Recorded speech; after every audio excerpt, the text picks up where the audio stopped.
Now, here's the hosts of Top Story, Kelly Glass and Jill Steen.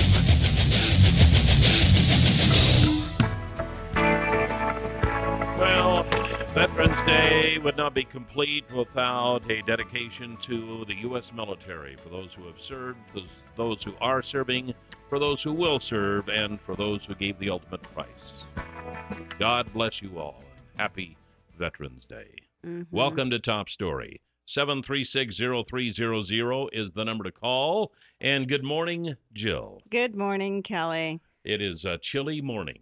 It is a chilly morning, and that's always a good song, you know. Kind of brings tears to your eyes. I know, it does, yeah. It's a great song. Happy Veterans Day. And Yes, my indeed. husband's one of them, and so That's right, yes. hopefully he's listening to the show. Yeah. I think he was driving in his truck this morning. Since it is Veterans Day, there are some closures today. You won't be able to cash a check at your bank. The city offices are closed in most towns except for Shoshone. Really? I'm not so sure that Shoshone City Hall ever closes. You have no idea the amount of business they do in Shoshone. Must They are be. busy all the time. They must be. 365. Are they closed on Thanksgiving or Christmas? They must be an integral part of the town. They I'll tell are you. the epicenter. Shoshone. Yeah, So if you're exactly. listening in Shoshone City Hall, good morning. And Happy Veterans Day. Thanks for joining us today. Exactly. County, state, and federal offices are closed. The post offices are closed. So are the banks. Chris Anderson from the CSI Herod Center and Planetarium yesterday said that CSI Yep. is closed today. They won't be having a star party today, which would be the normal day because it is Veterans Day. Mm-hmm. But let's see. Trash collection will follow the regular schedule. Go figure. So, yeah. That's odd. So there you go. That's the important stuff to And talk of course, about. the radio station is not closed Oh, my today. gosh, no. You know, radio stations never close. Never close. Only time they close is when they have a technical problem. So, Well, there they you close on Christmas. We're closed on Christmas. go. Well, I know, but things are still going. I mean, Things there's are people still in here going. doing shows, It's and, you know, it's true. just like being a doctor or an ambulance driver. That's true. My dad So- was never off duty no or matter what, because policeman or something. babies come no matter Yeah, what, yeah. especially right when dinner is served. Sure, absolutely. Somehow that's what would make the woman go into labor. It's just like when I had cows and we were calving, you know. Oh. I mean, they would always come in the middle of the night on a Yes, holiday. Of course. So, you know, that's how that works. But at any rate. Anyway, happy Veterans Yes, Day. indeed. Coming up, we have Steve Millington with the Twin Falls Republicans, who will be joining us at 8:30. We have Rob Morris coming in at 9 o'clock to tell us a story about about Buzz, the police dog. Mm-hmm. It's a very intriguing story. He's looking for they're writing a book about Rob, who is a about Why Buzz. don't we just like, Sorry. you know, why don't you wait? Because apparently Kelly's going to just destroy the story. But tune in. It's a very interesting story. Yeah, and it they is. actually need the listeners' help. Yes, So I need your tune help. in. He'll Need be your on at help. 9. Is that right, Yes, Kelly? 9 o'clock. 9 o'clock. So we do have some news, but we got a caller. So top Yeah. story, you're on the air. Good morning. Good morning. Good morning, Kelly and Jill. Good Good morning. morning, Kyle. Hey, Jill, What? I was laughing yesterday before you even said my name. Why? Because when you Are you going to be nice you to talked me about the today? lunch and the packing, I want you to know that I wasn't packing because I went to lunch with Oh, because of the lunch and the packing. Oh, yeah. you. Yeah, I want you to know that I would defend you with my life. Thank you, Kyle. It's Because, so nice of you know, you. under God, you are my sister. I may not agree with you, but I do not hate you. But how many people don't agree with their sisters? A lot. Condom. I don't agree with most of my brothers. Or your family. Well, thanks, Kyle. and I know. I number- wondered if you were listening. I thought it was And funny. number two, I was laughing before you mentioned my name. Number two, it's Veterans Day. I want to wish all the veterans that have done their best for us, including laying down their lives, I know. happy Veterans Day. Well, thanks right. for calling in. Thank And you, you know sir. what? If you do have a story about a veteran in your family, someone that you know, please call and Yeah. share. We've had that in the past, and they've been so touching, the stories. So please feel free to do that. 736-0300 is the number to call. Yeah, that's a good idea. You know, have we've a- had some great stories. Members of your family, a loved one who's served or is serving, you know, and you have a special story about them, let us know. I don't know how the family members do it. I have very dear friends whose Yeah, I know. all the sons have been in and now one's still in, and I don't know how you watch the news. I don't know how you know. Answer the phone every time somebody pulls in the driveway. It must be a nightmare. Yeah. So anyway, at any but rate, call in and share. we do have some news to share with you this morning, ladies and gentlemen, and I was almost beginning to panic a little bit because we've been having an average of one hack a week. You know, oh yeah, we haven't really had our hack story we haven't, of the week. But the U.S. Postal Service came through. There you go. Hackers recently broke into the U.S. Postal Service computer system and stole personal data, including Social Security numbers, for 750,000 employees and retirees. How disturbing. The breach also compromised the data of 2.9 million Postal Service customers. The Postal Service That's acknowledged... very disturbing. It is. Because I go there all the time. The Postal Service acknowledged the breach in a statement Monday, but didn't provide details, of course. USPS customers' data affected includes names, home addresses, phone numbers, and emails. Oh, great. The FBI is investigating the breach, also issued a statement saying the FBI is working with the U.S. Postal Service to determine the nature and scope of the incident. Impacted individuals should take steps to monitor and safeguard their personally identifiable information and report any suspected instances of identity theft to the FBI's Internet Crime Complaint Center at ic3.gov. Who knew there was an FBI Internet Crime Complaint Center? I know. I'm glad I know now. Yeah, exactly. I've got quite a few complaints. Is this a complaint center? Well, let me tell you, I work with someone. I'm not mentioning names, but no. Can you imagine? Anyway, that's very disturbing. I go to the Postal Service all the time, and it's almost like it's a game with the hackers. Let's see who we can get absolutely, next. It is. So now it's one agency of the government. Now what? Is it going to be, the Defense Department? Like, what's happening? They're almost always overseas. Russians, Chinese, a lot of them are always hacking the U.S. Well, they have nothing better to do over there. Right. North Korea, you don't eat because they don't have computers, but South Korea, you never know. I don't think it's... But Russia. It's more China, I think, and Russia. Russia. Mm-hmm. So anyway, there you go. And they say to take steps to monitor and safeguard your personally identifiable information. How do you do that? I will move. How do you do that? I don't know. We have identity theft protection, but when they have your address, your email, what do you do? Do you change it all? Your phone number? Yeah. What do you do? I think using cash for everything. We need to go back to a cash society. That will fix a lot of our problems. Good luck with that one. I know. And now with the phone, the Apple Pay, has anyone used that yet? I mean, no. I'm sorry. How many people lose their phones, get their phones stolen? Your entire life is on your phone. That's true. Very disturbing to me. I know. Anyway, I use PayPal a little bit. I think that might be more of a viable option for a lot of people. Yeah. I do it with my, when I sell cookbooks. Comfort Food gets a vegan makeover, which would make a great holiday gift. But anyway. Yeah, exactly. Go to jillskeen.com for more information. Free gift wrap. I'll sign the book and send it out for you. But when I use that, when I make sales for that, it's so easy with the PayPal, little thing in your phone. And it's easy to pay, too. And it disturbs me a lot when you go online to buy something and they don't allow PayPal payments. They have credit card and stuff, but some of them allow PayPal, and I love that. Although my new credit card does have the encryption thing on it. Oh, really? Yes. So you got one of the new ones. I did. When did is it? It just got new? it. Yeah, I just got it because my other credit card is expiring this month. Oh, that's good to know. Wow, nice how do you like to know. that? Yeah. I like it. So they didn't embed it in your hand or your forehead, huh? That was optional for an extra $5 a month. Okay. They could come over to your house and put a little microchip in your head. And you considered that, I right? said no, thank you. We'll be right back here on Top Story, 7360300 if you have a story about a loved one who's a vet or in the military. 736-0300 is the number to call here on Top Story. Coming up shortly, we'll have Steve Millington with the Twin Falls Republicans. And then at 9 o'clock, a story of Buzz the police dog.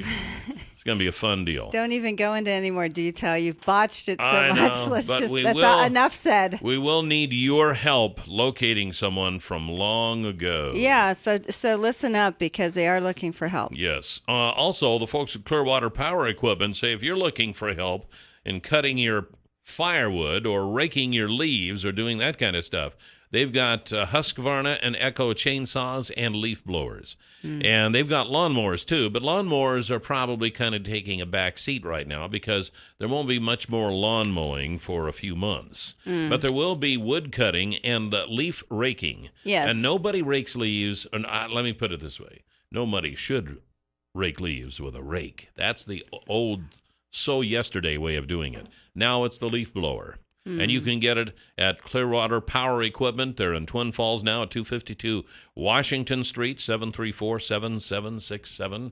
There where General Building Supply used to be. Stop by and tell them hi. Tell them we sent you. That's right. You reminded me of something just a moment ago. Did I? My little going away party. Yes. My retirement party. Yes. For you, everybody, I want you to come and see me. This isn't for you to see me. This is for me to see you. And okay? say goodbye and thank you for all the years you've given to them. Yeah. No, it's Oh. No, anyway, I think it's great. No, you've been in the business forever. Everyone always says that to me. Hasn't he been there forever? Yeah. Like 40 years, 45 years. He's just not going to stay here forever. And people want to say goodbye. I mean, I run into people all the time. They want to say goodbye to you. Well, I want to say goodbye. No, yeah, right. I don't want to say goodbye to you. Actually, I'm going to miss you terribly. But because Well, I'll probably never see you again. You're going to be in your ham radio basement, and you won't even come out. But no, I think it's a great way for people to come say goodbye. You can see the people who've listened to you over the years. A lot of times we don't see those people. That's right. And That's right. It's interesting when you run into listeners. But it's Friday, November 21st at the Turf Club, 5 to 8. It's open to everyone. Please come. And just bring yourself. There're going to be hors d'oeuvres and stuff. Yeah. And so, stuff like that. It'll be fun. Yeah. Say no gifts, right, Kelly? No gifts. No gifts. Maybe a ham radio or two or something. There you go. A woodcutter, whatever other things you like to do. You're a hoarder. So if you would, maybe a new table saw, Yeah, whatever. If you would, put that on your calendar, November 21st, Turf Club, 5 until 8 o'clock. Would love to see you Friday there. night. Just stop by quickly. Yeah. Just stop by and say hi. Stop Okay, by and say we got hi. more news, and this one really crushed me. I couldn't believe it. Really? The world as I know it has come to an end. It's perhaps the most famous scene in all of English literature. Juliet stands on her balcony with Romeo in the garden below, star-crossed lovers meeting by moonlight. Colloquially known as the balcony scene, it contains Romeo and Juliet's most quoted lines, Romeo, oh Romeo, where art thou, Romeo? which are so closely associated with a balcony that they're frequently repeated, often incorrectly and in a hammy style, by non-actors who seize upon any real-life balcony, porch, landing, or veranda to reenact the moment. Or a large rock, whatever. There's only one problem. What is that, Kelly? There is no balcony scene in Romeo and Juliet. What? I know. I was shocked also. I know. The word balcony never appears in Shakespeare's play. In fact, Shakespeare didn't know what a balcony was. And we thought he was an educated yes. man. Not only was there no balcony in Romeo and Juliet, there was no balcony in all of Shakespeare's England. I'm shocked. I'm tell you shocked. what, Why, Kelly? My Why? life has come to an end, even before I retire. But the strange fact, a lack of a balcony in Romeo and Juliet can easily be verified by anyone who goes back and reads Shakespeare's play, something few have done since high school. What is more complicated is understanding how a non-existent balcony has become so indelibly associated with Romeo and Juliet that today it's difficult to imagine the play without it. Well, because the word balcony actually didn't come into existence till 2 years after Shakespeare died. Oh, there you go. And it was see? balcone, Balcone. So anyway, that's the reason. I don't know who first came up with that. Maybe they thought maybe the first play of it, and they decided. Had to be Hollywood. They're always adding stuff that's non-realistic and never existed in the original. Well, in the movie, of course, it was the balcony, the original movie. Remember, and of course, she was a balcony. But I'm sure it was probably done in a balcony before that. Maybe it just sounded better. Maybe some romantic first wrote it and said, she can't just stand there in her kitchen and go, Romeo, Romeo, where art thou, Romeo? And he's like, I'm here. Maybe they. I'm here in the living room, you idiot. Look around you. Excuse me. So maybe they had to make it better. A balcony, you're out there talking. You don't know where he is. I'm down here. Hello. Anyway, burst all your bubbles out there. I'm sorry to have done that, but, sometimes it's better to know the truth than to go through life blissfully happy. This is your reality slap for today. That's right. Brought to you by Kelly. Well, and another one. Target is opening its doors at 6 p.m. on Thanksgiving Day, its earliest Black Friday opening ever. Very disturbing to me. Very disturbing. We got Steve Millington next with the Twin Falls Republicans. Stay tuned. 7360300 is the number to call here this morning on Top Story, and I could tell you about this now if you want me to. Please, Kelly, please tell me. The folks at Far More of Idaho and their infrared Baron, where they do overflights of the field and infrared photography, and then they upload that information to your computer, and you can see where the wet spots are, where the dry spots are, and you can make some adjustments or maybe even put in a new irrigation system, which they can help you with, and increase your yield dramatically. Therefore, Infrared Baron, these overflights don't cost. They pay. They pay. 324-3341 is the number to call. You can find them online at farmoreofidaho.com. The Democrats' secular progressive move, political correctness is killing us too. They want to take the money from the hard-working man and give it to the lazy folks that don't give a damn. Democrats and liberals, shame on you. Don't punish us all, just to please a few. You're holding people back while we're picking up the slack, and that's why we can't vote for a Democrat. Oh no, oh no, no, no, no. 7360300 is the number to call this morning on Top Story, and we have Steve Millington with us from the Twin Falls Republicans. And good morning, Steve. Good morning. Come to think about it, this is the first opportunity you've had on the show since the election, because it was last Tuesday. Yes, it was. So, yippee. Well, and I didn't put this down on the list to talk about, but I remember back in June when we had callers saying, oh, this is the demise of the GOP in Idaho. It's going to come crashing down, never to be heard from again. And from looking at the last election, it was as strong, if not stronger than ever. Not quite so much. Yeah. We actually picked up 2 to 3 additional seats in the House of Representatives and 1 seat in the Senate in the state of Idaho. So the majority got to be a larger majority. But the Dems didn't lose any seats, and they actually gained a seat. They didn't lose a seat. They gained one. They maintained their seats. There was 53 Republicans before, and we have 52 now, and there's 2 seats that are contested. One was only 26 or 25 votes difference between I think I'd go for a recount on something that close. Sure, and the other one was only 40-some. So maybe both of them. Yeah. On those, though, they said it wasn't in the margin of error where the state would do it automatically, that the candidates have to pay, that's right, the candidates, $1,000 or $3,000? Somewhere between $1,000 and $3,000 to pay for the recount. So who pays for it, the Republican Party or the candidates? The candidate will have to come up with the money and pay for it. And do you think that's going to happen? I don't know. I think if I were in that race and that close, I think they did have some issues too. So I think I'd say, here's the $1,000. Let's do it over. They had a computer hard drive crash. I didn't realize that Lois Lerner was in North Idaho for the election. For heaven's sake! Have they seen our stuff? But then they counted them by hand, so they did.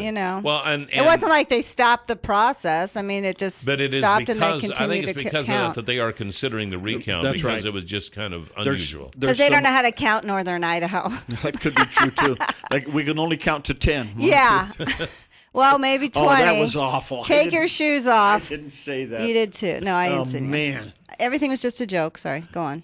So there's there's some interesting things there. And one of the things that I find most interesting is that because of the successes of the Republican Party, we have a tendency to overlook or forget those things that could be an issue. Let's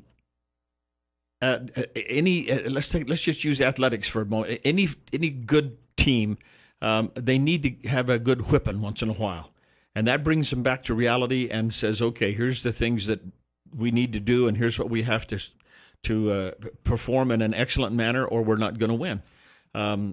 Saturday afternoon, I watched the Boise State New Mexico football game, and when Boise State was. I jumped up and screamed, "Why in the world don't they get a bus and go to Boise and pick up the rest of the team and bring them to Albuquerque so they can play the football game?" Well, they stayed with their game plan, which is heavy offense, and eventually their offense just continued to dominate the game until they were able to win. But at the outset, holy Moses, when the score was 28-14 in the first quarter, I thought to myself, oh, crud, this is going to be the worst experience of my whole week. But they turned it around. And so it is kind of with politics. If we get too comfortable in our position, that is not a good thing. And I think really we need, as a Republican Party, we need to be very introspective and look at the things that we must attack and succeed at. So that in other words, don't get a big head over this. Well, we got don't quite get a lazy. few. We got a few callers from hardcore Republicans Don't on get lazy. Wednesday, very upset at the results, especially in the superintendent race. We can't afford to be lazy. We've got to attack these issues. Steve, and look we've got at to stay right on Steve. top of them. Look at the race that people are the most upset about is the superintendent of schools results. We've had Republicans call in disgusted, upset. If you think Republicans have called in and talked to you disgusted with that, you should have had my then cell who phone voted? number. Who voted for her? Everyone I've talked to hasn't voted for her. I'm Who sorry, voted but- for her? Approximately My gosh. 54 was it 54 or 53% of the people, the voters, voted for her. We'll be right back. Is the party? Oh, 736-0300 is the number to call here this morning on Top Story. Welcome back. We have Steve Millington with us from the Twin Falls Republicans. And a reminder, coming up at 9 o'clock, we're going to find out about Buzz the police dog. And we need your help. We need It's a your mystery, help. so please listen. Yes, a mystery. Before we destroy the story more. Steve, nationally, the Republicans will have control of the Senate in the next session. The question is, and there's a lot of the hay being made now in the publications, can they hang on to that majority? Because in the next election, the GOP will have 24 seats to defend, where the Democrats will only have 10. That's a big number. And I think that anybody who is looking at the political landscape has seen that coming down the road. The 14 election was much more advantageous and favorable for the Republicans because the Democrats had many more seats in play. Next go round, it's going to be the Republicans who have the majority of seats in play. Now, I have not seen the list of those of all of the states that are going to be in play, but everybody's got various lists out of who's going to be in play and which ones could have serious implications. For one, Harry Reid's seat is going to be in play. Yes. In 2 years. He maintains that he's going to run for re-election. That could change in the next 2 years. Well, his opponent will be a two-time governor, I believe. That's right. Governor. Is it? Has he already Nevada. declared that he's going to run for the Senate? Sandoval. Yes, That's the Sandoval. Republican down there. And he won his last election by 70%. And besides which, he could run against Harry Reid, you see. Yes. And in 2 years, and still be the seated governor. So if he lost, he could still have his governorship. Yeah. If he won, and he could appoint another Republican, or the Republican legislature could appoint someone to fill the governor's chair in Nevada. Mm-hmm. So that's going to be a hot one to watch and see what happens there. But the thing of it is many, now many that others, that. Yeah. But now that the Republicans have control of both houses, do you think they're going to be able to govern? I mean, all they've done is obstructed for the last 6 years. Now this is their time to step up to the plate. I don't know how you could, with all good faith and conscience, I don't know how you could say that they have obstructed. Have you not seen what's happened in the last 6 years? The Democrats controlled both houses in 9 and 10. The House moved over in 10. The Democrats have controlled the Senate continuously since 09. And until, in fact, they still do. They will control it until the 1st of January, January 4th or 5th of this 15. And so the real thing is the process of government is a checks and balance. So the Republicans need to put together a list of items that are crucial and pass those items and force them onto the president's desk. In the past 3 or 4 years, Harry Reid in particular has been able to just be the gatekeeper. This one, we're not even going to consider this bill. We're not going to consider this one. We won't go here. We won't go there. And Boehner does the same thing. The president hasn't had to answer. Really knuckle down and say, I veto this bill and here's why, or I pass this bill and here's why. Because it was all shepherded to him out of either Harry Reid's desk, primarily Harry Reid's desk, because even if the House passed it, Harry Reid would just kill it. He would just park it in a drawer somewhere and forget all about it. But when the House passes 55 bills to get rid of his signature legislation, the Affordable Care Act, do you really think Harry Reid's going to pass it on to the president? I mean, really, 55 bills, and why? Do you think that's actually legislation that's helping? Harry Reid had anointed himself as God. And so he just controlled the process, and he said, we're not going to consider this, we're not going to consider that. And the major premise of a democratic republic is that we have this process, this ongoing conversation and debate on issues. We put it to a vote, and that's what's supposed to happen. And Harry Reid just appointed himself as the gatekeeper and God of the universe, and he said, we're not going to consider this, and we're not going to consider this. And so many things, all things, that did not pass his muster got killed. But that's the same with Boehner. That's not the way that we're supposed to govern. But that's the same with Boehner and the immigration bill. He's had the Senate comprehensive immigration bill for over 400 days or something, and he hasn't. And people say, let us vote on this, let us vote on it, and you could pass comprehensive immigration. I mean, Boehner does the same thing. Is that not a problem? We always come down to one issue. And is that not a huge issue affecting millions of people? Harry Reid has got a stack of bills in his desk that you couldn't cart off in a semi-truck. So it's okay if there's only one, but there's not only one from Boehner. There's more than There's one versus several hundred. But, so it's okay if Reid does, but it's not okay if Boehner does. That's right. If John Boehner tries it, then you dirty, rotten, worthless, no good scoundrel. What I'm saying is Harry that's Reid what's can happening. Do it forever, and it's just great. But no, what I'm saying is you're just criticizing great. Reid. Why aren't you criticizing Boehner? That's the point. I'm not excusing Boehner, but I tell you what, I would like to bust Harry Reid right in the face. Oh, yeah, because 55 bills to defund the Affordable Care Act or something logical, and the president's going to veto anyway. Well, let's take a call. Top story, you're on the air with Steve Millington. Good morning. Good morning. Good morning, Burley Guy. How you doing, kid? Burley Guy, how are you? Good. It's colder than heck out here. Hey, I know, Jill, I know what happened with that Ybarra gal, and I listened to a lot of debates and questions, and she had nothing going on. I just can't believe that she got voted in. Janet Jones had she had answers, I know. Great questions, good answers. But here's a story, and I think you can relate to it. Professor Tremaine. Yeah. Years ago, he lived in Hayburn. Years ago, I was down at his house, and there was my second family about. I was about 15. We were sitting on the couch watching the Miss America contest, and his dad looked over at me and said, who's going to win, breast or brains? And I think we know the answer. So, Burley Guy. There you go. You're stating the obvious. How pathetic is that? I don't think women vote like that, to be honest with you. Some women had to vote for her. I don't know why.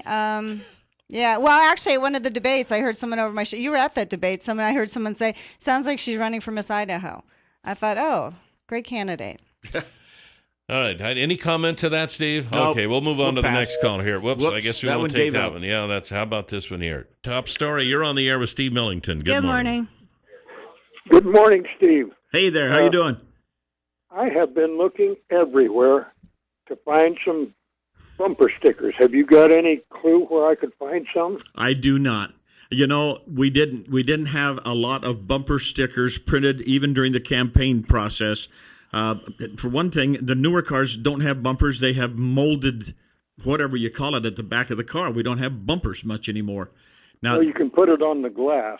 yeah, you can put it on the rear window. On the tinted glass, On which the tinted nobody can glass. see through. So, Anyway. but we have to be careful there not to obstruct the line of sight or the view. I don't like But putting bumper stickers I on my don't, car, honestly. I don't. I would have no idea where we could find bumper stickers. And you're not the first or the only person to ask that question. We had many people ask, "Do you have bumper stickers?" And we said, "No, we don't." Let's say what? What's the bumper? What do you want it to say? Well, the ones that was most popular, we would like to have a bumper sticker that just said Otter or Rish. No. And I did see a few of them, but in previous years we had boxfuls of bumper stickers. We just didn't have any bumper stickers to speak of this year. I don't know. And you know, Short there on was the budget, Steve? The No. Republican Party can't afford them? I know. I No, think that's not the reason. I think the reason is, and this is something that Republicans have got to take a real hard, long look at in some detail. There was an article, I want to say it was in the Times News, a news article that I read just recently that reported a story about a woman who won a trustee election at the College of Western Idaho. And she spent zero money on campaign. Sherry Ibarra? No, come on. She had spent no money on yard signs or posters or advertising in news magazines or newspapers or whatever.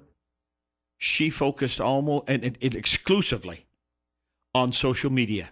She had a huge Facebook network, a Twitter network, an email list, just huge, and she worked that endlessly. Did she have large breasts? And pardon me? Did she have large breasts? I don't According have a to clue. the burly guy's theory. Okay. I think that might be just a one-person theory. I don't But think so. she defeated a person who had been a Idaho state representative, and then the incumbent that was running. She was the third person on the ticket, and she defeated both of them handily, no question. Yeah, but darn. And her campaign was focused entirely on the social media. Social media is the new bumper sticker. And that's the new bumper sticker. Well, Obama, I mean, they say a And lot I- of his first campaign and now the Republicans have caught on really about how much social media he Well, used. Really, though, have you ever had your mind changed by a bumper sticker? I haven't. I haven't either. No. So And in years past, I've Kind of always makes had me two- want to hit it, two or- depending I've on the had- bumper I've always sticker. had two or three bumper stickers on my pick. I looked desperately for a couple of real good bumper stickers, Otter and Rish, because I know exactly which car I'd have put them on. Don't be putting bumper stickers on my car. I didn't say I was going to put Don't be bumper putting. stickers I don't on like your bumper car. stickers on my I car. just said I knew which car And I I was gonna certainly put. wouldn't want those You- bumper stickers on my you car. See, that's the Okay. Democrat assumption again. well, Please. let's move on here. Top story. You're on the air with Steve Millington. Good Good morning. Good morning. I listened last week, last Wednesday after the election. Jill was so upset about some of the candidates that won that she didn't feel like had anything to offer. And my discussion is going to go back to the primary election was the important one this year. And until that's an open election, you're going to get what you get. You need to have conservatives, ultra-conservatives, voting in the primary election to help you get good conservative people to run. Well, it's a closed primary for the Republicans. Do you think it should be an open primary? Is that what you're saying? Absolutely. It should be open to anybody that wants to vote, just like it used to be, so that the rest of us can vote. I don't know what percentage of the state we're losing, but if it's 10 or 12%, which I'm suspicious that it is, you're losing a tremendous amount of voting power in the primary election to help good conservative people be elected to those positions that you was complaining that Rod and Crane and some of them was filling, Denning and so forth, that you said that they didn't have anything to offer. Well, And Denny was the one. when the Republicans open that up so that the rest of us can vote, then that will change. Well, Denny's the one who actually supports the closed primaries, and that guy won. And now he's Secretary of State, so it's kind of depressing. What do you think, Steve? Yeah. I think if we could just back up for just a second and look at some of the philosophical points on elections. Here again, one of the basic tenets of a democratic republic is to be able to vote for the candidates, elected officials of our choice. And a closed primary circumvents that to a certain extent. Now, there are lots of arguments for it and against it. And we will have, when I get back out in the pickup and pick up my telephone, it will be blazing. But the Republicans should have the right to choose those individuals that represent the Republican Party rather than throwing it up for an open election where you have all comers coming at. We have independents. Well, But then why don't the Republicans pay for their primary? The taxpayers are paying for that. And if you want a closed primary, I feel like the Republican Party should pay for it because they're picking their candidates. Why are the taxpayers of Idaho picking that up when it's a closed primary for the Republicans? Can you answer that one? It's not exclusively and singularly a closed primary for Republicans. Really? It is a primary election for all the voters in the state of Idaho. No, it's not. And so the state, that's part of our state laws, and so that's. Well, couldn't the independents have their own? The independents could have their own. The Democrats could. Yeah. The Democrats, anybody can vote Democrat. Just walk down there and pick up a ballot and vote great. Democrat. And anyone should be able to vote Republican. We have so many independents in this state, and when there's people that aren't on the other side of the ticket, that matters to you as well. So what are the Republicans afraid of? You guys should pay for your own primaries. What are the other people afraid of? All you have to do is go down and say, Hey, they're not. You can want vote to anyway. vote Republican on this election. And it applies to one election only. Sign the thing Yeah, and you'd say, have give to me the declare Republican ballot, and they vote for it. You can go in the next morning and change it back to It's independent. still your record, and they hold it up can against do it. you, and they show Well, that hey, in every election. We're out of time. Thank you, Steve. It might be a good Steve. thing we're out of Maybe time. you should pay for the see primary. We'll see you next week. Coming up, Buzz the Police Dog. Welcome back to Top Story. 736-0300 is the number to call. And let's see, what is it? It's like 28 right now. It has been so long since it has been 28 at this time of the day. But the cold just hit, and that's the way it is. It's the day before we had like temperatures in the 60s and 70s, and then the next day it's like Tom the was 30s. playing golf on Sunday. Yeah, that's Monday, the way. boom. That's the way it always is, and people always tell me I have two heads when I say, hey, it's hot one day and cold the next, and it'll stay that way until spring, and then it'll be cold one day and hot the next, and all summer long. That's just the way it works. I know. Okey-dokey. I've been here long enough to know these things. I'm speaking from experience. I'm glad. Thank you, Father Time. Anyway, he said it. What can I say? You set me up. What can I say? We do have a guest. Yes, we do. Rob Morris is our guest this morning. Good morning, Rob. Good morning. Morning. Happy Veterans Day. Yes, indeed.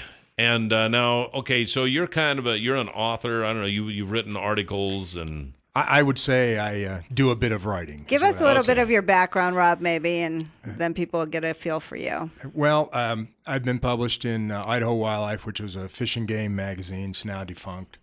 That was where I first started writing. Had some articles in Idaho Magazine, which is kind of a state-run magazine. And I wrote for the Times News as a string writer for the outdoor page for pretty regularly for about a year and a half, and occasionally I'll still sneak one in there. Okay. Is that how you've made your living all these years? Or? No. I like a lot of people in the Magic Valley. I wear a lot of hats at various times of the years. Depending on what the season is, I do a lot of things, everything from a tax accountant to what I say is facetiously spreading toxic chemical throughout the environment, causing future birth defects and other genetic anomalies. Wow. Yeah. All righty. Well, with that background. What that means is I spray for weeds and bugs Okay. fungus, custom application. You're a hired killer then. A hired killer. I like that. That's even better. Oh, yeah. That's you better. bet. Okay, so now you have a story about Buzz the police dog. Yes. So start at the beginning and tell us the story, because you are looking for an individual out of all of this, because this could really turn into the next Disney movie. Well, gee, we hope. But if you've lived here since the 90s, you know the story about Buzz. He was the hound pound dog with a heart. He was adopted out of the Twin Falls Animal Shelter, rehabilitated, and became the second dual-purpose police dog. Now, in Idaho? Or? In Twin Falls. Okay, now, all right. Background is everything in biography, and to start at the beginning, it starts with a young lady who is here quite often named Debbie Blackwood. That's right. Now, we know Debbie. Debbie and her late husband Dennis lived next door to a family named the Waters. Now, this was that their house is no longer there. It was about on 3105 East 3600. They used to have, years ago, they had a pony ride at Kmart. I vaguely remember that. I didn't live here at the time, but I remember vaguely seeing that. Now, Debbie observed this German Shepherd mix chasing ponies. Now, at that time, she and her sister had just started People for Pets, taking over the animal shelter. Now, she saw this dog chasing ponies, and in this area, a dog that chases stock is shown absolutely no sympathy, and their owners even less. She knew it was a death sentence if he stayed there. So she tried to talk the Waters into giving him up and possibly placing the dog. Well, she was going to pursue this, and the next thing you know, Buzz was gone.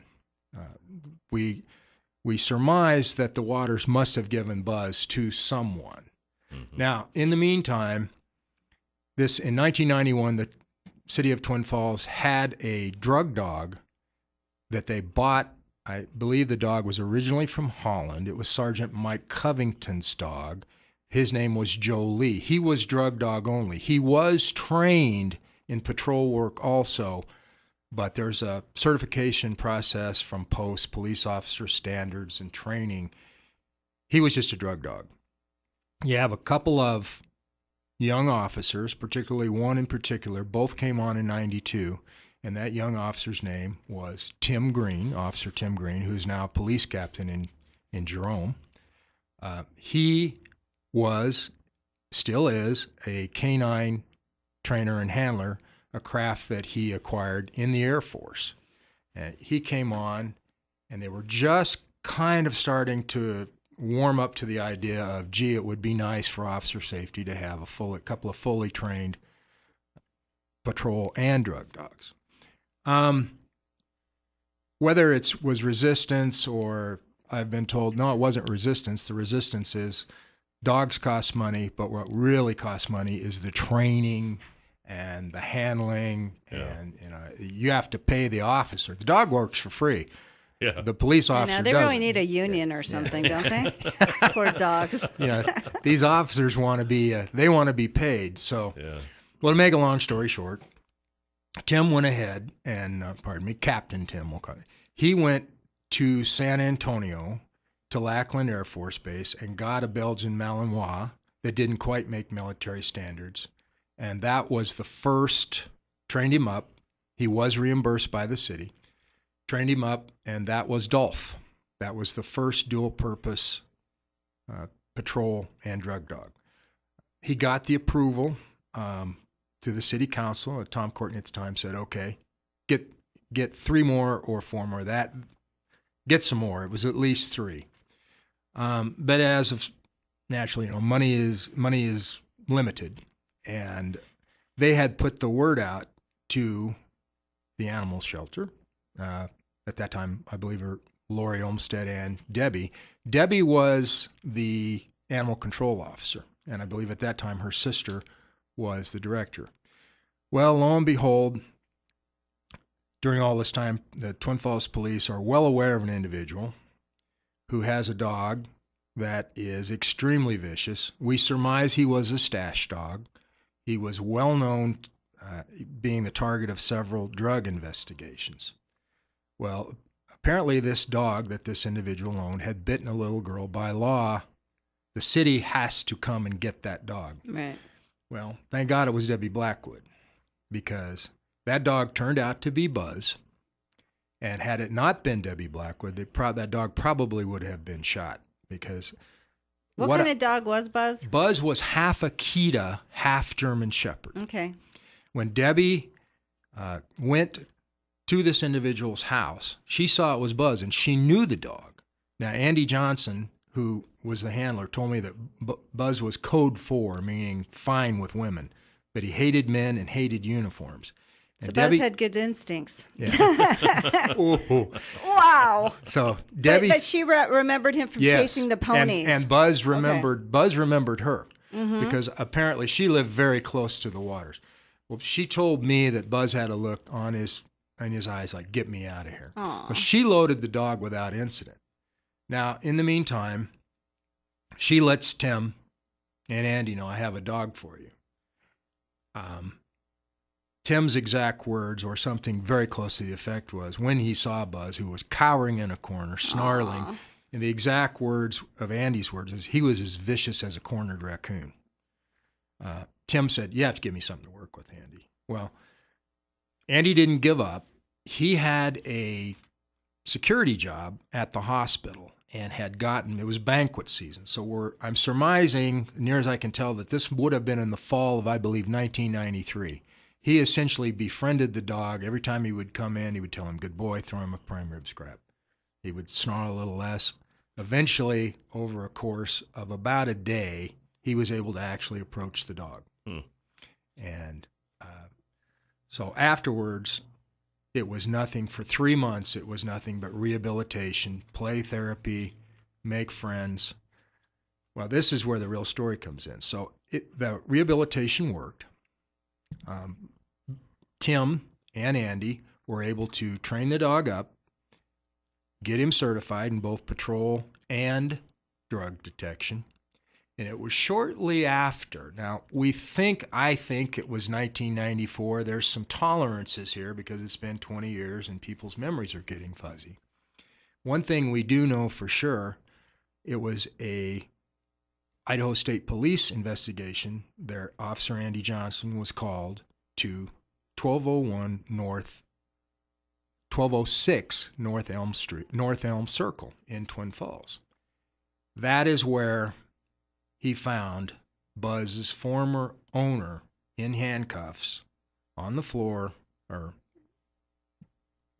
sitting in the house. Yeah. And his exact words were, "Buzz made a positive hit for a substantial amount of some illegal substance. We don't know what." But the exact words, what Andy told me, is this individual said, "Hey, is that my dog? Hey, that's my blank blank dog." And Andy Johnson said something, "That's correct. That's right. And he just sent you to prison for a very long time." So do you think Buzz recognized the owner? Because, the trauma that he suffered from the person? I don't know. I asked Andy that, and Andy told me, he said he had to get out of that house because he didn't tell me this, and I'm surmising that I think Andy wanted to probably conk the guy, saying what he did to that poor dog. Yeah. But in any event, somehow I've been digging, and we can't find the former owner. Now, we know that at the time he was probably about 19. Wait, the guy that was arrested? This was the guy that Buzz busted. Okay. This was the guy that underfed him, kicked out his lower incisor, permanently bent his ear cartilage down. He was underweight by some, close to 25 pounds. We surmise he was probably a stash dog.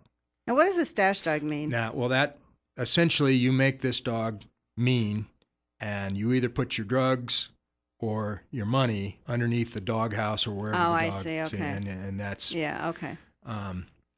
We don't know that for sure, but that's probably a pretty good guess. Now, I've been told, I've been digging and working with the Twin Falls Police, and really anyone will talk to me.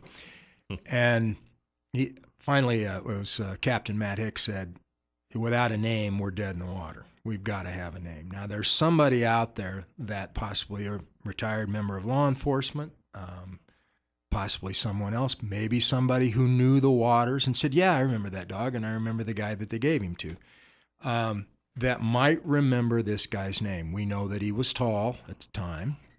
Did they have a date of when he was arrested? No. But they have all the records in the Twin Falls City Police Department because I just took the tour yesterday. Yeah, and they're everywhere. I'll tell you what, Rob Morris, stand by. We're going to go to a break, and we'll be right back, find out more about this and how you, the listener, might be able to help out here. This is Top Story. 7360300, always the number to call. We're going to get back to our compelling story here about Buzz the police dog in just a moment. But I wanted to say that yesterday's $100 instant winning name is Jack Koval. Jack Koval, congratulations. And your $100 word of the day for today is trade.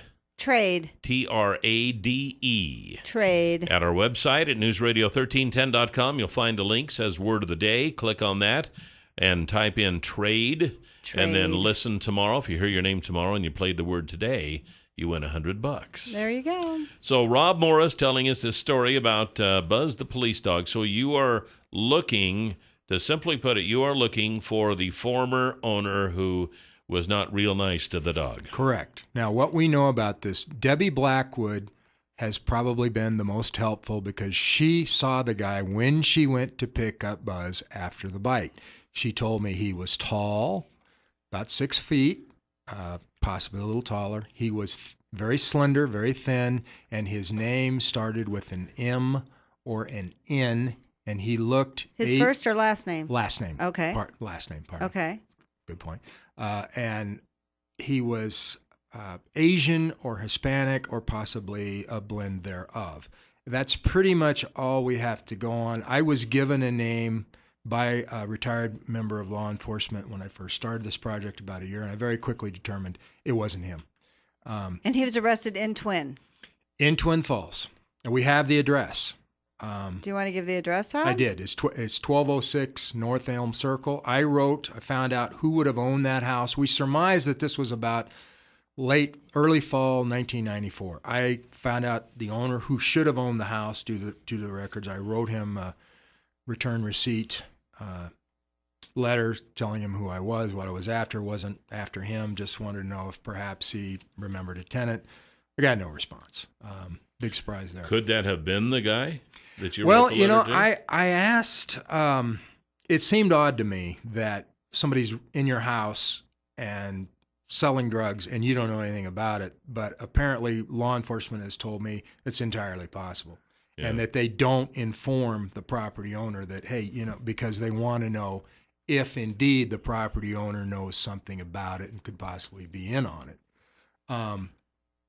It seemed odd to me, but I'm not in law enforcement, and apparently, in any event, I didn't get any information, and that's what we're trying to find who this guy was. Now, if he has his life together, and if he'd like to put this in the past, as Julian Fellows, the writer and director, creator of Downton Abbey, there's a line in there where he says, "Well, we all have chapters in our life. We just as soon remain unpublished."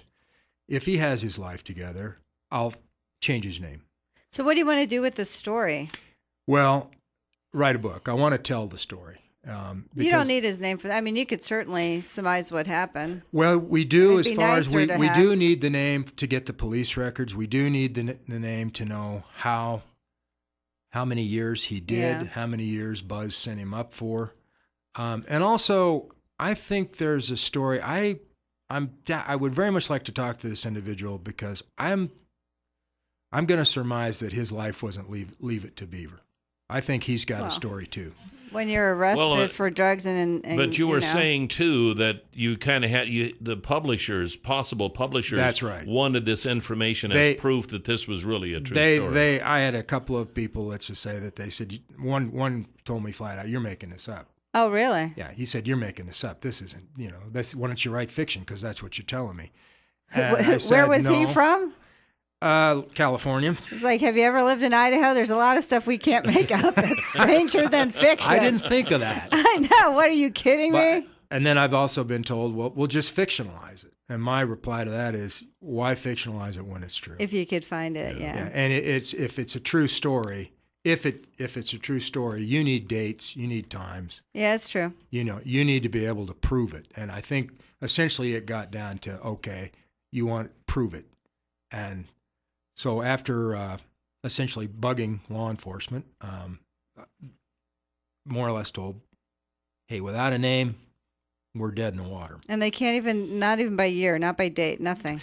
Well, that's another part of the problem. If we had this individual's name, we could probably solidify it. Now, keep in mind, this is approximately 20 years ago, and people's memories are getting a little fuzzy. There's some tolerances there. We surmise that it was probably 1994 when this drug bust took place, but it could have been 1995. And you can't search the police records by date, apparently, huh? I can't. That seems odd. I doesn't it? can't. If here again, if you had a database program, access to their database, which yeah, it seems like you could do it from this date to this date. if they had somebody that was paid to do that and could spend probably some time on that, you could probably find it. Because don't they have statistics per day, like, by year, this many rapes, this many this? I mean, they have to be able to sort it somehow. Yeah, you would. I think part of the problem is it's probably we're not going to use public funds to do a private search for free. Yeah. I think that there's probably some sideboards and parameters that if we do a small search. Hang tight, Rob. When we come back, we'll get your contact information. Okay. If anybody out there has any information on this, they can get a hold of you. So we'll be right back with Rob Morris. 736-0300 is the number to call here this morning on Top Story. Welcome back. Now we're on the air, Rob. Sorry. Okay. All right, so a lot of things going on here this morning, but I wanted to tell you that the folks at Stanley & Company would like you to consider their low and honey loader if you have a big feedlot or dairy operation. Now, some of the big outfits around here, they already have one of these or maybe even more, and they love them. Some of the feedlot or dairy operations around here don't have the low and honey loader, and they should. So if you're one of those who don't, and you should, then get a hold of Pat Hartzell, because he can fix you up so you can see one of these in operation, and he can even sell you one, 280-1167. Now, these things load all types of manure, liquid, frozen, dry, and they do it fast, up to 7 miles an hour. That might not sound very fast driving down the road, but I tell you, when you're scooping up manure, 7 miles an hour is pretty darn fast. I want to see that. You and I have to go see that before you retire. I want to see you scoop and see if you could beat it. No, that would be fun. So get a hold of Pat Hartzell, 280-1167, and he can fix you up so you can see one of those in operation. Okay, so Rob Morris is our guest, writing a book. You need some information in your book about Buzz, the police dog, and who the original owner was back in the day. Or the former abusive owner. We know that originally he was owned by a family named the Waters. Now, and that probably we surmise that the Waters gave him to someone before Debbie Blackwood, before Buzz bit the little girl, and he was picked up. Are they still alive? No. Well, their residence, their house, their compound, whatever you want to call it, it's not there anymore. It was behind the sugar factory about 3105 East, 3600. That's it's gone now. I did not know them. That's information that was given to me by Debbie. Apparently, they've since moved on. So if someone might have known the Waters, maybe they have some kids still alive who remember. That's very possible. That's very possible. So you need any information you can get from our listener who might have known these people, or might know somebody who knows somebody who knows something. Possibly someone who actually remembers Buzz from his stash dog days. Yeah. I have gone to the local library. At that time, in the mid-'90s, the Twin Falls Times-News did not have a standard people have fallen into trouble with the law every Friday. It was random. So I searched the entire year, 1994, just about went blind doing it. But on a serial search like that, on microfilm, it's very easy to miss it. I went through the entire year looking for that. For it was called On the Record or For the Record, and it's very possible that I missed it because it's very easy to do. But I spent a lot of time looking for that and didn't find it. I had other people that were helping me, and they didn't find it. Do you think, did the local TV station at the time, do you think they did a story on it because it was such a unique story? So do you have any... But they didn't publish the fact that, or the person's name. That was kind of like not addressed, the abusive owner. It was there were several articles in the Times News about it. They knew this individual because he was a known ne'er-do-well, but no one can remember his name, and I suspect it's probably a defense mechanism among law enforcement that you don't want to. Do you remember the story, Cal, when you were in radio? I do not, no. See, there you go, sorry. Exhibit A. I'm just sitting here hoping that in a few years people forget my name. No way, you're already unforgettable, Callie. The other thing that comes to mind for me was, to contact the Boise prison. I mean, they might have better records as to who enters as a felon in certain dates, and maybe you'd be able to get help that way. That is a good idea, and thank you for that. You're welcome. Well, let's give your information in case somebody is listening right now and think, oh, I know somebody who might know something about that.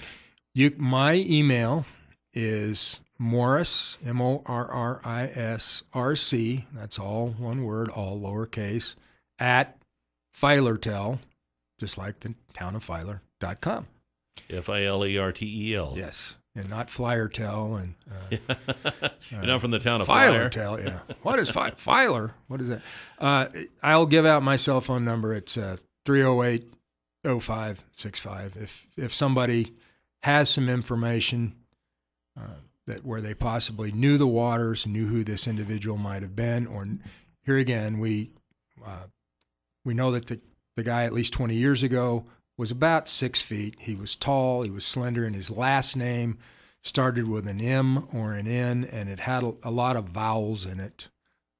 Okay. So Rob Morris, 308-0565, MorrisRC at Filertel.com. Any information, any lead at all, because you never know what can be uncovered. Yeah. Maybe someone who served with him who's now out goes, I remember that guy. Yeah.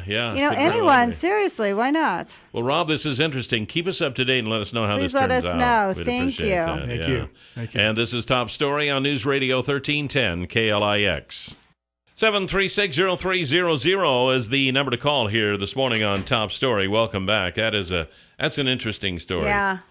I love finding, it kind of intrigues my PI brain. And you got to realize probably somebody out there somewhere, maybe not listening here today, but somebody out there knows something about this that could be the key to getting them to where they could find that person. What's interesting is when we talk about the original Evel Knievel jump, everyone seems to have a clairvoyant memory. Yeah, I remember what happened. I know, the detail, the date, what she was or was not wearing. You hear every detail imaginable. Come on, people, put on your hat. Someone had to, this is only 20 years ago compared to 40 years ago with the Evel Knievel thing. Yeah. So anyway, just whatever you might think, contact him, and it would be interesting to find the rest of the story. Who knows? It might be made into a movie. Yeah. Sounds like a Disney film. Could be. It sounded like it. The whole story was very interesting. I know. So I was hoping, I didn't realize when it happened, but kind of I was rags hoping to riches story for dogs. That the dog was coming in. I'm like, oh, good, a puppy for the show. Right. Yeah, I think poor Buzz has probably gone to that big doggy park in the sky a long time ago. And so sad that he was treated like that. I don't know how people do that, but anyway. I know. Anyway, one of the items I was going to talk about today, we don't have much time for it now, but I'm going to bring it up anyway. When Tyler Allen agreed to fork over $3 million in cash for a luxury condo near Concordia, Kansas, he wasn't attracted by the indoor swimming pool, the 17-seat movie theater, or the hydroponic vegetable garden. Really? The real selling point of the 1,820-square-foot apartment, it will be buried 174 feet underground in a decommissioned missile silo sturdy enough to withstand a nuclear attack. Mr. How charming. Location is everything, yeah. Mr. Allen is a 45-year-old Orlando, Florida sports bar and nightclub owner, and he insists he is not a tinfoil hat-wearing type preparing for the end of the world. Rather, he cites growing security threats such as global health pandemic, cataclysmic weather, and terror attacks. There's a Camp David for the president, he says. If you're at a certain level where you can afford it, you can get that too. The so-called Survival Condo Complex boasts full and half-floor units that cost $1.5 million to $3 million each. The building can accommodate up to 75 people, and buyers include doctors, scientists, and entrepreneurs. And I don't see anything in here about retired radio people. And what a genius, too. And you don't have to take care of landscaping. That's right. This developer is a genius. It's already built. Go on. The Survival Condo is a 15-story building underground that can house up to 75 people. Condo owners have personalized their units by adding fireplaces and belongings. And it goes on and on. How could you use a fireplace wouldn't you need a place? They probably have a chimney that goes out. Oh, I'm sure. Well, they probably do. But the thing of it is that all the preparations, let me just cut to the chase here. I am not interested in living in a post-apocalyptic world. Oh, my goodness. I am not interested in living in a Thunderdome where, if rather than spend that kind of money to survive some type of Holocaust, I would rather just let it go. So you wouldn't want to be one of the 75 people, and let's hope they're home that day, that survived yeah. the post. You're like, oh, I had to go outside one day that it hits. You know what I mean? Like, and walk out and go, oh, wow, this is nice. If we did have a nuclear attack and, really the stuff hits the fan and the whole world goes to a huge war like Armageddon, I'm not interested in life after something like that. I think I would be much better off to meet my demise and go to heaven and forget about this. I'm not interested with in Moby and Mabel and Connie. Yeah, I'm not interested in surviving and trying to survive against, zombies or whatever they have. That kind of life doesn't interest me. And I know there are a lot of people who are preparing for that kind of a situation. And whereas I admire their tenacity, I'm like, if things get that bad, I would just rather not be here. But some people warned that Y2K was going to be the beginning, and so I know, and but how many years ago was that? The beginning. That was a farce from the beginning. But people said that. I was doing preachers said that. Oh, I know. Who was it? Was it Pat Robertson? Or I have else? to say, I was not included in that. I was doing computer work at the time for people, and there were some people who just knew that when midnight hit on 2000, that the whole world was going to blow up. And I kept telling them, I says, nothing's going to happen. The government even got into it. And we were owned by Clear Channel Radio at the time. We had to do all these assessments and what's going to happen if, it's like I had already had a computer that had already run into that in 1997 or something like that. And nothing happened. I didn't lose any information. I just had to reset the date. But there are so many people that just knew that was going to be the end of the world. We forgot to set the date. I digress. When the stuff really hits the fan and the whole world becomes darkened from nuclear blasts, if it does, include me out. I guess the question is who would want one, a condo. But they're not, I think they're all sold, right? Probably all sold, and they're way above my income level. So I'm just going to stand outside and let it happen. Let it roll, Bottom buddy. line, Let it I just got to roll. let it happen, my friend. And it's time for the Huckabee Report. You can hear the Huckabee Report each weekday at this time, brought to you exclusively by Waddell & Reed, Laura Nelson, Josh Funk, and Steve Stanger, financial advisors. And they have a phone number, 736-6563. Yep. Wanted to remind you, too, the folks at Canyon Pawn would like you to stop by, see what they got. They got guns. They got all kinds of guns. They've got all kinds of camping stuff and woodworking stuff and fishing poles and supplies. And they've got jewelry, and they've got gold, and they've got anything you could imagine in a pawn shop, except dirt. It's really clean in there. I mean, it really clean. is. Really clean. Really, really clean. It's almost medical clean. It's you know? almost like I would like some of those wooden cabinets in my house. Yeah, that's right. How nice it They're is. not for sale, though. No, they aren't. But who knows? You know, knowing Dave Hansen and his entrepreneurial spirit, at the right price, he might even let them go. So stop in, see Dave Hansen and the crew at Canyon Pond. They're across from Will's Toyota, and they're open all the time. Hard to miss. They got the sign right out front there, 3rd Avenue South and Shoshone Street. All right. Also, I wanted to mention, as many of you know, our sister station, 98.3 The Snake, has the Mountain Home Auto Ranch BSU Fun Bus. Yeah. And they just wanted you to know, if you are taking the BSU Fun Bus to the next game for BSU this Saturday, the bus leaves at 4 p.m. sharp. All right? Okay. 4 p.m. sharp. All right, I'm ready. Not 4:01. 4 p.m. Not 4:02. They're not waiting for people. But 4 p.m. You got to be there. What time does the game start? 6? Let's see.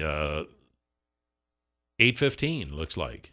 Oh, so they probably get up early. Kind of a They later probably get game. up there. They get dinner. They watch the game. Yeah. It's an event. The bus leaves from the Blue Lakes Marketplace at 5 Points in Twin Falls. That's the empty lot between Jimmy John's and Java on Blue Lakes Boulevard. Oh, is that in what that's Twin. called? Bus and cars will need to park on the north side of the liquor store on Blue Lakes in Twin. Okay. But the bus leaves at 4 p.m. sharp. I don't know. That must be a different time. Or so it must they wanted be us to people were late. They wanted us to emphasize that. Yes, and late. Yeah. Yeah. Well, you know how people are. Hey, if the bus leaves at 4 o'clock, we can be there at 4:15. No problem. That is so not how I work. I'm there early. I'm sorry. And don't forget to wear your blue and orange. Is that what color it is? Boise State is blue and orange. I knew it was something like that. Okay. You are an embarrassment to your gender. An embarrassment, I tell you. So who do we have tomorrow? Tomorrow, I know we got the State of the City. We have Mary Holly from Anything's right. Possible and the State of the City. So, that's it. Yeah, all right. So we'll see you again tomorrow right here on Top Story. And if you have any information for Rob Morris, be sure to get a hold of him. I know, that was interesting. Yes, it was. And we'll see you tomorrow. Goodbye, Jill. Bye, Cal.